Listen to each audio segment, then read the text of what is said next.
So, this is a weird one. I've noticed the droid, bias is just such a normal thing in Star Wars. And in hindsight, that makes perfect sense. Of course everyone's biased against droids. I mean, if you spend your whole life thinking that these are just, drinking cups, you're not going to think, oh, hey, drinking cup, thank you for being a person, right? I mean, I know obviously droids are more advanced than a drinking cup, but you get the point. They're part of the furniture.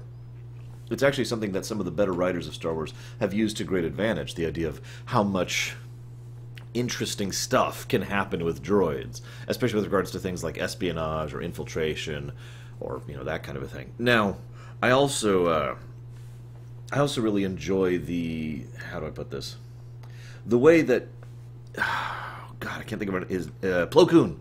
The way that Plo Koon takes the whole situation immediately seriously. When even Ahsoka doesn't, she's just like, huh? And instead Plo Koon's like, alright, look, obviously you really, really want to give us a message, so please, by all means.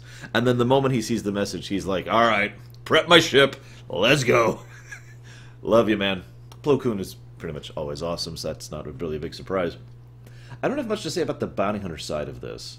I mean, okay, so they're pragmatic, and okay, so they're trying to kill Jedi, and okay, so they're trying to get paid. And, I don't have anything else to say about that.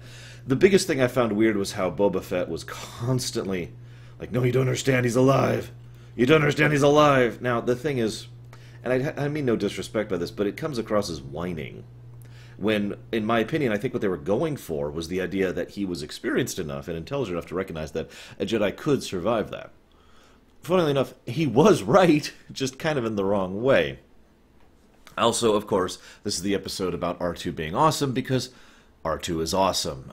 Like it or not, R2 really is awesome. There's a reason for that. And, of course, we see the benefits and the downsides of allowing a droid to have personality and, developing sentience and sapience, basically. Having droid effect come full circle. Because at this point, there's no denying that R2 has fully had droid effect come into effect. And we see the interactions of him versus the interactions of most of the other droids. And you notice most of the droids in this episode are, astromech droids, specifically to highlight that difference and how differently they act compared to him. I did like that. They even animated him differently, which I found to be very amusing. I'm not sure what else to say here, except I gotta wonder how in the hell did the bridge crew survive that crash?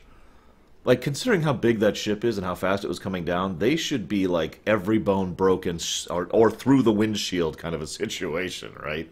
Maybe there's some kind of gel, like the starship equivalent of the the safety bag, what the hell it's called in a car. God, I can't think of the name of it. That just pops out. It's like, ah, and kind of takes some of their momentum out of it when they crash. Actually, not a terrible idea. Anyways, I don't actually have much else to say about this episode. R2 was great, and Boba Fett was kind of interesting, and we kind of see that they're going in a direction with this, which will, of course, be concluded next time.